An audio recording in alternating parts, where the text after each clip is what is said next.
আল্লাহ তোমাদেরকে ওসিয়ত করেন, তোমাদেরকে আদেশ দেন, উত্তরাধিকার সম্পদ যখন বন্টন হবে ছেলেরা যতটুকু পাবে মেয়ে পাবে তার অর্ধেক। সুবহানাল্লাহ বলেন।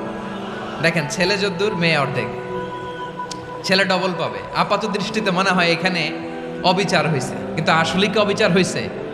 আপনি বিয়ের ক্ষেত্রে যান, ওইখানে আবার ছেলে মোহরানা দেয়, মেয়ে সেখানে মোহরানা পায়। তাহলে চেক অ্যান্ড ব্যালেন্স, ভারসাম্য, ব্যালেন্স, মধ্যম পন্থা এখানে আছে না নাই? এটাই হচ্ছে ইসলামের আদল। আল্লাহ তাআলা এই আদলের আদেশ দিয়েছেন, সুবিচার, ন্যায় বিচার, সুশাসন এবং ভারসাম্যের আদেশ দিয়েছেন। প্রিয় ভাইয়েরা, একটি শান্তিময় সমাজ, একটা সমৃদ্ধ সমাজ, একটা মানবিক সমাজ যদি আমরা পেতে চাই, এই আয়াতের মধ্যে যতগুলো পয়েন্ট আছে সবগুলোর বাস্তবায়ন লাগবে। কথা বুঝতে পেরেছেন? বলেন, আওয়াজ করে বলেন, আমরা একটা শান্তির সমাজ চাই কি চাই না?